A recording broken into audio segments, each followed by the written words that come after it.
What's up, guys? I'm Cody Kropp. This is Kian and Carson Kropp, and this is Last Stop Sports Talk. This week, we are going to be talking about the latest news and rumors around the league. So let's dive right into it. So first, we got the Commanders have acquired wide receiver Deebo Samuel from the 49ers in exchange for a 2025 fifth-round pick. I'm excited all around about this. As a Jaden Daniels fan, I'm so happy to see him get another weapon, especially a guy that can get some great yak like Deebo does. And then for the 49ers, I'm excited to see how they use Ricky Pearsall and what they do with this receiver room. Maybe Jacob Cowan gets some more run, and what's really next for their weapons, because they've always been so loaded with guys that they can't use everybody. Yeah. So now I think maybe Jawan Jennings is a full-time guy now too. So yeah, I'm just excited all around. Yeah, I couldn't agree more. I think this is a great signing by the Commanders. I mean, it's hard to go wrong with adding a guy like Deebo to your team. A little bit of a Swiss Army knife to add to that whole everything they got going on in Washington. That receiver room is pretty disgusting. I mean, Jameson Crowder was the guy that was their biggest playmaker in the receiver room most times when it wasn't Terry. Yeah. They were having to Brown. Yeah, they're having to try to make Luke McCaffrey work, who's just a quarterback, right?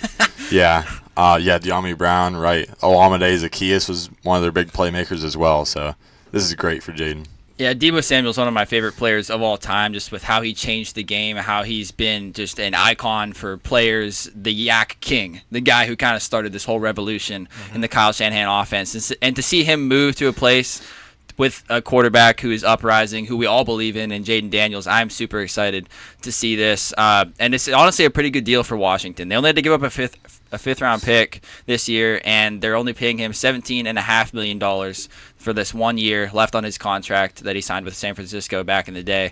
So, honestly, it's a pretty solid deal to get a wide receiver of his caliber who has produced in the way that he has. Now, he wasn't as good last year. There's no doubt about it. He did take a step back last year.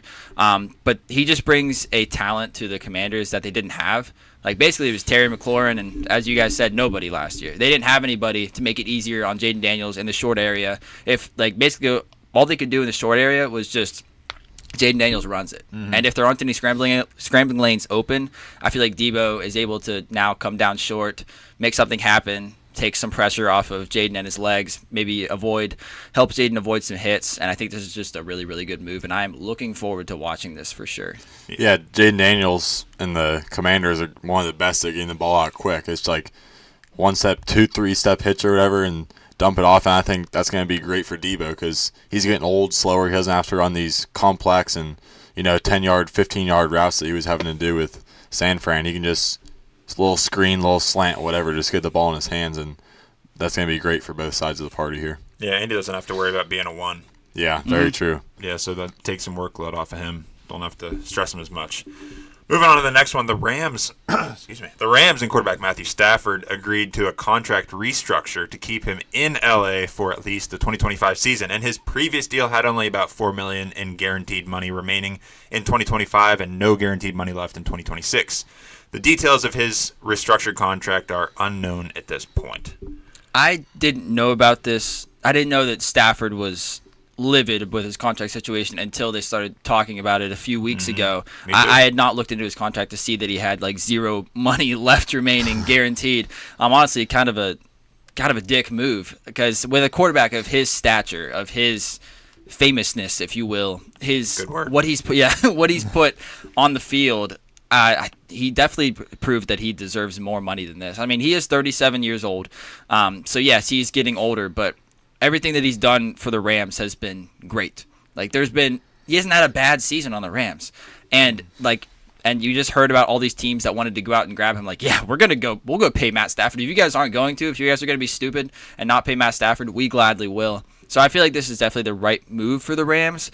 But I feel like it all kind of came to this because McVay he saw what one of his offspring, if you will, Kevin O'Connell did with Sam Darnold, paying him pennies on the dollar last year. And I feel like McVay was probably like, oh, if he can do that, I can definitely do that. Why do I have to pay a quarterback $50 million that Stafford was claiming that he wanted if I could just go get a Sam Darnold and make it work with him? Or like, go get Daniel Jones. I can make it work with Daniel Jones. If you can make it work with Sam Darnold, I'm going to make it work with Daniel Jones. You are not better than me, Kevin. I feel like that's just kind of what this was before they did this contract restructure. Yeah, I agree. I mean, yeah, I had no idea either. I had no idea that this was his contract situation going into this. It's definitely he deserves more money than that, especially with what he's done in the league. Any thoughts? No, I got nothing. I mean, maybe he's probably. You think this is his last season? I think it depends on his deal. Yeah, depends on how much he misses Cooper Kupp. That's his best friend. That they're he's got a wife and kids at home. Him and his wife have different sides of like temperature, coolness. Tempur-Pedic. Yes. He's gonna want to start sleeping in here soon, and living the dream. I wouldn't blame him for retiring, but I mean, if he can get another couple-year deal, yeah, by all means. But yeah, he's been injured, and yeah, people forget about that because he's been so great. But he's had a lot of past injury history, and he might want to wrap it up here soon. Okay. The Chiefs tight end Travis Kelce is officially returning for the 2025 season. Which we've talked about this, but I mean, I expected it. Yeah, especially he ain't gonna go out like that. Yeah, the way that he went out, two big drops in that Super Bowl. You could tell he was so pissed off. Like I probably would have guessed if they won the Super Bowl that he would have retired because you can't finish off better than a three-peat. But that didn't happen. It was a terrible showing by him individually in the Super Bowl. The Chiefs got blown out, obviously. We know this. So, yeah, this doesn't surprise me at all. Yeah, me neither. Agreed. The Bills and wide receiver Khalil Shakir agreed to a 4-year, $60.2 million contract extension with $32 million guaranteed. Get that money, Khalil. Kean, this is your guy. Yeah, he wasn't my guy for me. 5th-round pick out of Boise State 3 years ago now? 4, I guess. Probably 4. 2022. Yeah, 2022 draft. That's 3. Well, I mean, draft-wise, it'll be 4 years ago from this draft. We got 2025, 2024, 2023, 2022. That's true. Right. Yeah, it was the Sam Howell draft That's class. good. So he's played 3 seasons. So he's played 3 seasons. Yeah. Yes. So he was a 5th-round pick, so he didn't have he had to get a contract before this next season. Anyways, 5th-round pick is where it's at, boys. Sam Howell, Kyron Williams, Puka Nacua. Yeah, anyways. But Khalil Shakir, to get him for basically $15 million a year, basically a 2-year deal with that $32 million guaranteed, 2 years, $16 million each. I think that's a great deal. Is he an alpha number 1 wide receiver? No. But do they need that whenever you have Josh Allen? Josh Allen's made it work. Now, obviously, they haven't won a Super Bowl. Yeah, yada, yada, yada. But Khalil Shakir was a big part in helping Josh Allen win the MVP this year. And Khalil Shakir, he is, as I said, he's not a 1, but he does get open for you. He created a lot of yards after the catch this year, too.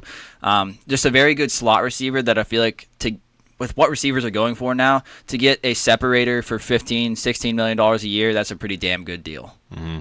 He's a reliable set of hands for Josh Allen when most of Josh Allen's guys' hands aren't reliable. No.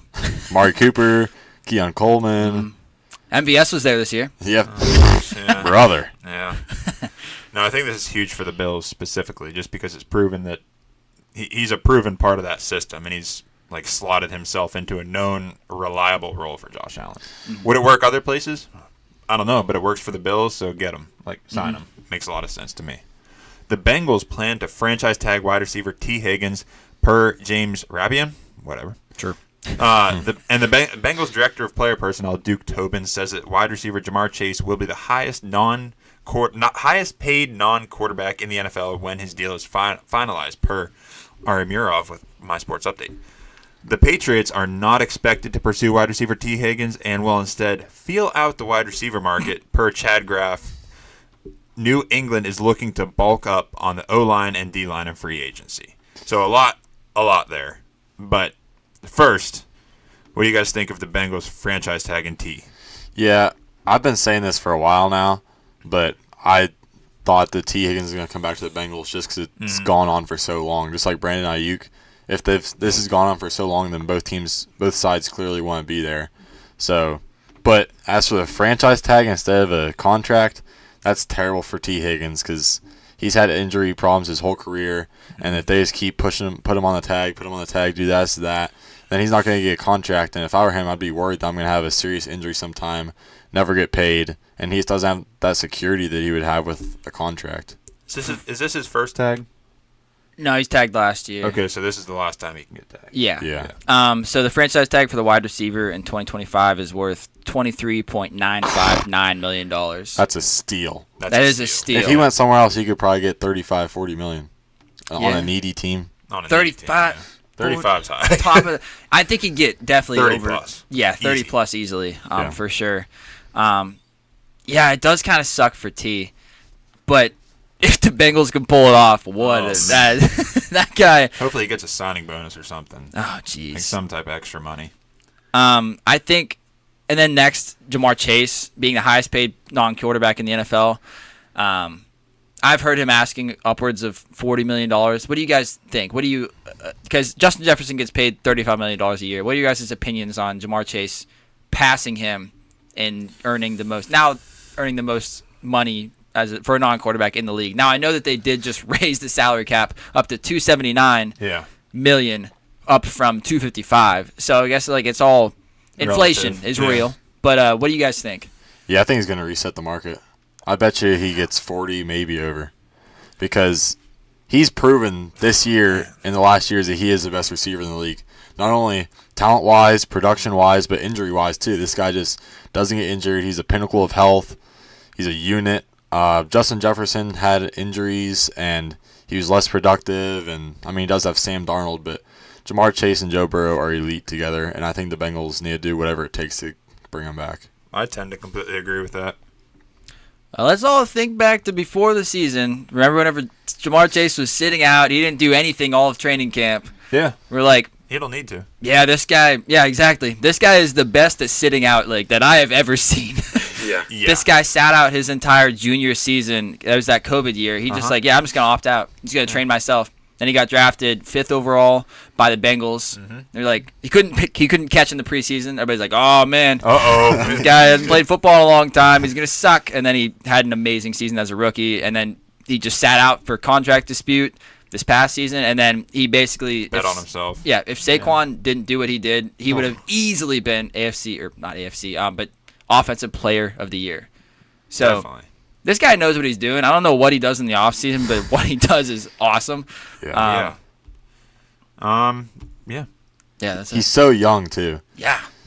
When he came into the league, he was like 20 years old or something. I remember thinking like, this guy is young, immature, blah blah blah. But no, couldn't have been more wrong. He backed it up. Yeah, for sure. He just turned 25, actually yesterday, March 1st. Happy birthday, Jamar.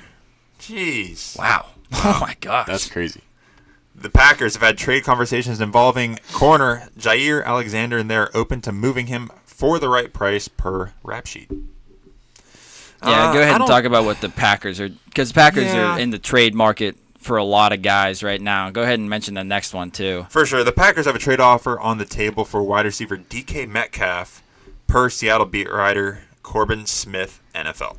The trade package would have to include the number 23 overall pick and one of Dontavian Wicks or Romeo Doubs for Seattle to move DK. Yeah, the wide receiver one I think makes sense to me. Well, yeah, they're listening. It makes sense to me. They're listening to Josh Jacobs here. It is, yeah. But I think that this trade would be good for both teams because Seattle's now JSN has become the one for that team, so easily. they could make Dontavian Wicks or Romeo Doubs do. And they could use the pick as well. And then for the Packers, they do need a one. Even if DK Metcalf isn't a true one, he's at least someone to suck all the attention over to because he's such a big body and he's a jump ball receiver like Jordan Love loves. Oh, yeah. He would be perfect. Yeah.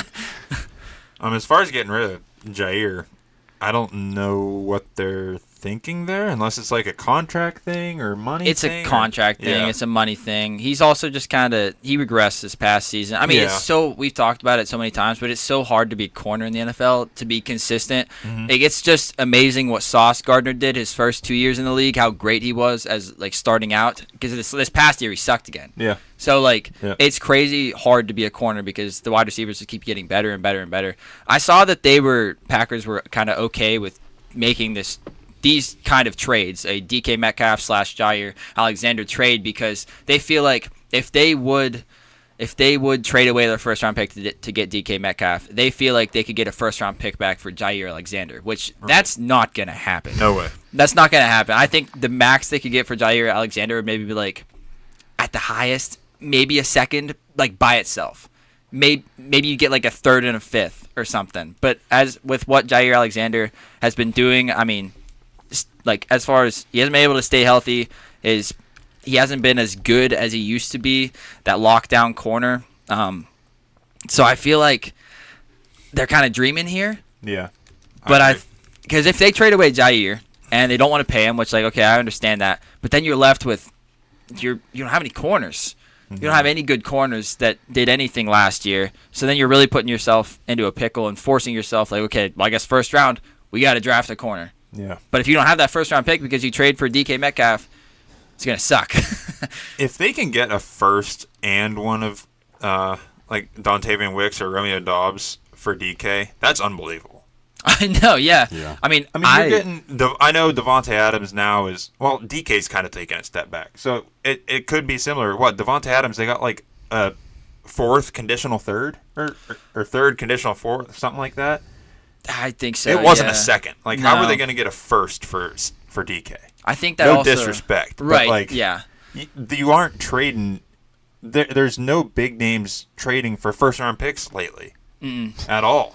Yeah, like, AJ Brown got traded for a first round pick. And he proved to be worth it. Yeah, I mean that's a different level than DK, and then they're getting there pieces wasn't. too. Yeah, and there wasn't. Yeah, they're getting a piece that's pretty valuable in my opinion for a number 2 wide receiver. Yeah. I personally that wouldn't. Ain't gonna happen. I wouldn't call pay. it now. That's not gonna happen. There's no way I'd be paying a first round pick plus for DK Metcalf.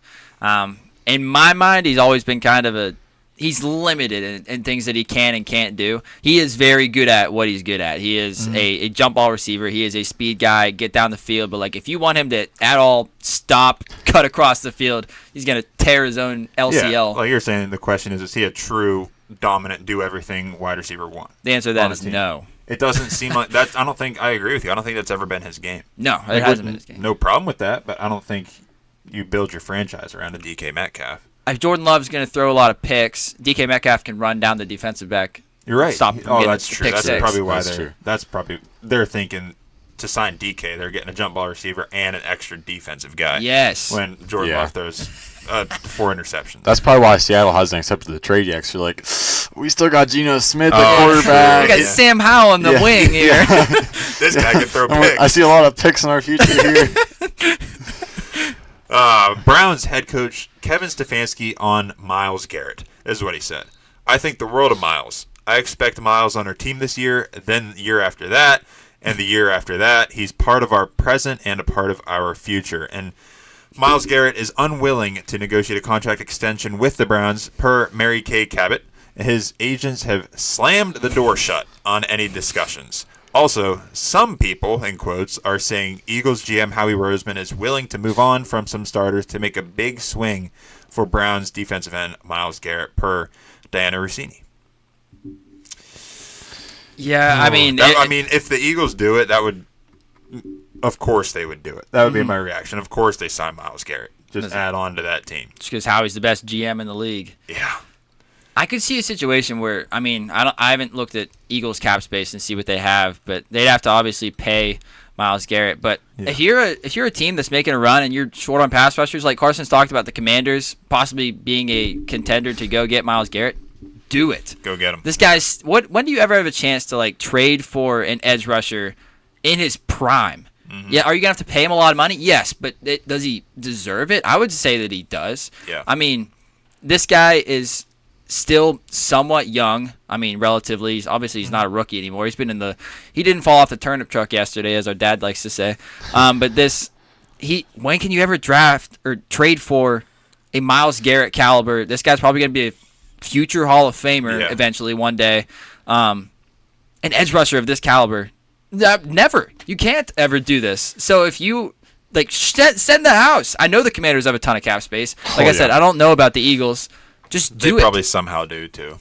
Yeah.